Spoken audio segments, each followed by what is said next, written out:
Welcome to video lecture 2 on imperialism. The last video lecture 1, ended, I think, on this slide, reason number 6. We were trying to investigate and discuss the reasons that the United States left behind isolation in the late 1800s and decided to launch itself onto the world stage of power politics, and empire, that is imperial acquisition, where one nation controls and dominates the affairs of another or other nations, plural. So we talked about the idealism in the last slide, that's something that kind of motivates Americans who we really believe that built into our DNA is this mission that we are going to improve other nations and peoples, lead them to the idea or the fruits of self-government and democracy by being an example that other people can copy, emulate. That idea of a city on the hill that the Puritans, all the way back in 1630, and their leader Jonathan Winthrop spoke about. So what we're going to do now is then move on and look at the first major war that came to the United States after the Civil War, and that was a war with Spain. The Civil War, as you might remember, and the title itself says, the Civil War was a war fought between the states of the United States of America. In this case, we're going to see the United States fight a war with a European power, and that is Spain. And the scene is going to be Cuba, an island nation some 80 miles off the coast of Florida. Spain had been in control of Cuba for literally centuries. And remember that Christopher Columbus, whom some still celebrate, came to the New World in 1492, and quickly thereafter other Spanish settlers, really explorers, conquistadores, came and established a great and vast empire for Spain in the quote-unquote New World, the Western Hemisphere. But the Cubans, by the late 1800s, were really itching for independence from Spain. They were quite unhappy with Spanish rule.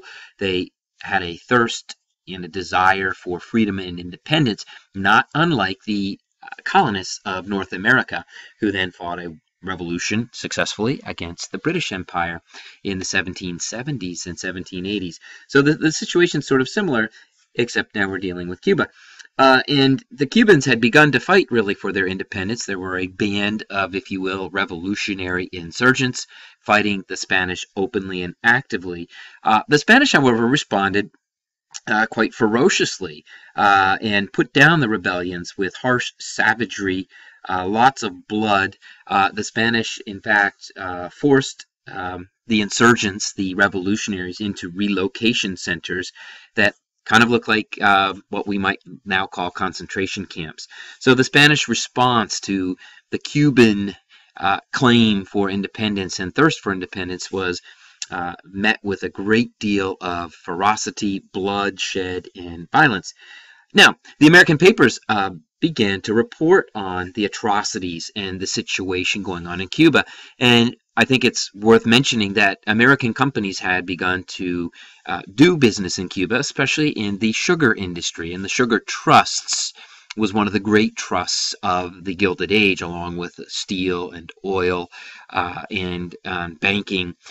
The Sugar Trust, the Meat Packing Trust, was another. So the Sugar Trust is a fairly significant business enterprise.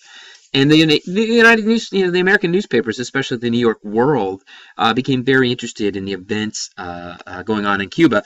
And in one story, the New York World ran a headline that goes something like this: blood in the roadsides, blood on the fields, blood on the doorsteps, blood, blood, blood, end quotation.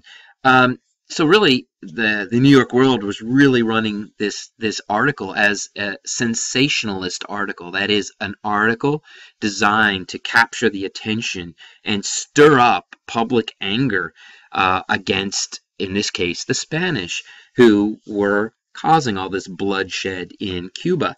And the U.S. newspapers, in particular the New York World, was very, very successful in achieving its objective of stirring up the public in anger, who then began to demand for U.S. intervention in Cuba to end the suffering of the Cuban people. Now that sounds very logical. Well, if it does, if we accept the idea that we, the United States, use our armed forces to intervene in other countries to protect and promote democracy. And so this is going to be the argument of the sort of pro-imperialist, pro-war faction, that this is really a war to promote democracy and to help others end their suffering and misery. So sort of like the settlement house movement that we saw, the idea of helping people really seems to motivate some Americans. And between 1896 and 1898, there were steady calls for war. Now, the president then, a Republican by the name of William McKinley, really was reluctant, really hesitant to go along with this cry and demand for war against Spain. He didn't see that it would be very profitable, that it would be a necessary war, so he was very, very cautious. However, the newspaper articles and the public mood grew increasingly strident, and by that I mean warlike, and demanded almost that the United States enter into the war. And then two things happened, and that's really what we see here on the screen. One was a letter by the Spanish ambassador to the United States, in which he roundly criticized, oops, I lost the screen there, come back, in which he roundly criticizes President McKinley, calls him all sorts of names, that he's weak, he's soft, he's an ineffective leader. And this kind of really stirred up the Americans when this letter that Delome sent back to Spain was made public and obviously published in the same newspapers, and you can see the New York Journal there. The second incident involved the United States battleship, the Maine, one of these great new steel naval vessels that had been constructed in the 1890s, and the Maine actually blows up in Havana Harbor in February of 1898, leading to the loss of 266 American sailors.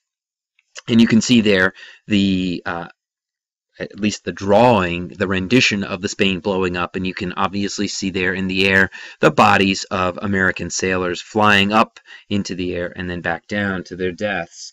And what the newspapers did, like the New York World, was they strongly promoted the idea that Spain had been behind this attack, that Spain had planted the bomb that led to the explosion that led to the deaths of 266 Americans. And that caused really a rapid deterioration of relations between Spain and the U.S.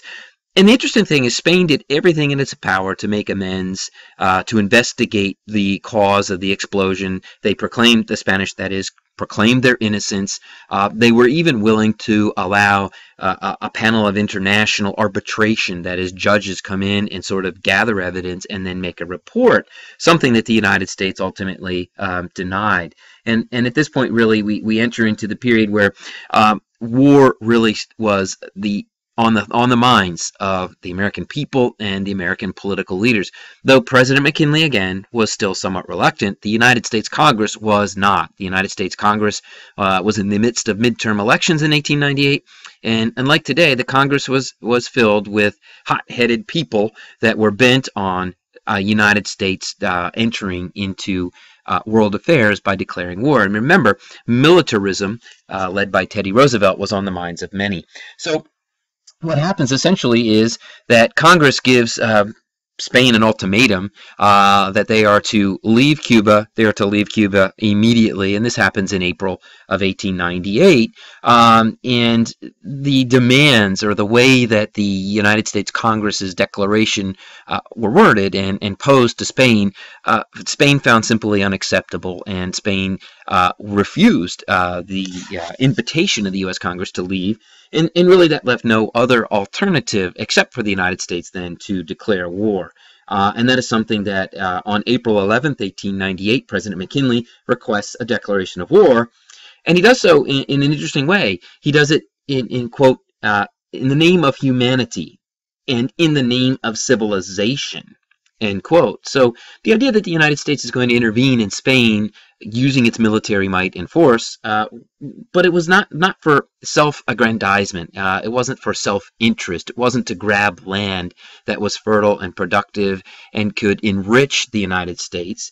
It was done in the name of humanity and in the name of civilization. And I think that's a rather important point, And it's something that we want to consider as we look at future wars in the 20th century and the 21st century. So why do we invade Iraq in 2003? Why Afghanistan in 2002? And again, I think you can hear the words of McKinley kind of ring and echo in the halls of history, and that is in the name of humanity, in the name of civilization. And we're going to see that World War I is not too far off. President Woodrow Wilson is going to sort of echo these same sentiments, that the United States gets involved militarily outside of its borders to promote the cause of humanity and promote the cause of civilization. Well, to make a quick story short, and you can see again the headlines, the war with Spain was a quick affair, and you can see here I've recaptured or reiterated some of the points I just made. The war was over within a matter of weeks. It was not a long, drawn-out, protracted military struggle. The Spanish Army and Navy were soundly defeated by the United States Navy. And so this gave great joy to, I think, the American people, obviously, a great sense of relief, but also great joy and a great deal of pride in our flag and in the United States, that we were finally able to enter into the fray of world politics, of empire building, and it went very well. The most decisive battle of the war came July 1, 1898, outside San Juan, Cuba, with Teddy Roosevelt and his volunteer regiment of fighters known as the Rough Riders, who stormed up this hill, defeated the Spanish troops at the top of the hill, and forever won fame and glory. Yet what doesn't get reported that often and is not well known is that there was also a contingent of African American soldiers who did most of the fighting and yet got none of the recognition. So another story there that we can talk about. The United States also, oddly enough, acquired the Philippines, which were halfway across the world. The Philippines had been another Spanish imperial possession, and the United States Navy, led by Commander Dewey, Admiral Dewey, attacks the Philippines, attacks the Spanish naval fleet in the Philippines for reasons that are still somewhat unknown.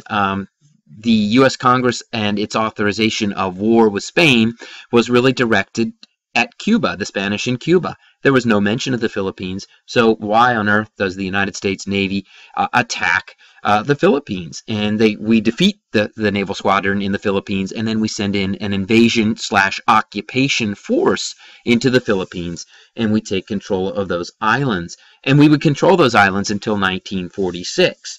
So the outcome of the war is that the United States defeats the Spanish in Cuba, defeats the Spanish in the Philippines, and in Puerto Rico. And at the end of the war, there's a peace treaty at Paris. So it's the Paris Peace Treaty of 1898.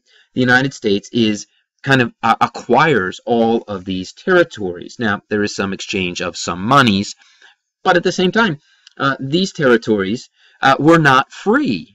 They were not given their freedom or their independence, which is a really interesting question. If the United States is a nation founded on the principles of democracy, of self-government, that is self-rule, why is it that we deny the Philippines, Puerto Rico, and Cuba their own self-government? And that's a question that would vex and haunt the United States people for many years to come, and in fact led to some really fierce debates between the pro-war, pro-imperialist camp and the anti-imperialist camp, as we will see in some readings. So with that, I think we can end this lecture seeing that the United States, in fact, acquired new territories, new lands outside of its borders.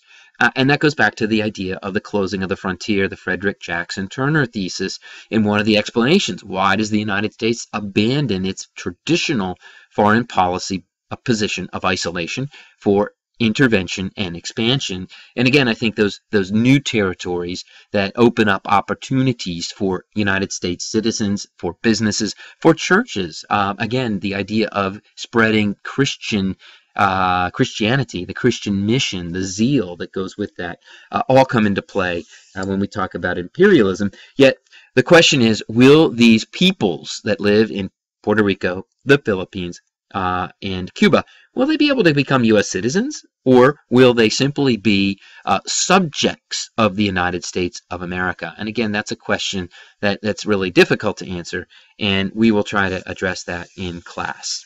Thank you.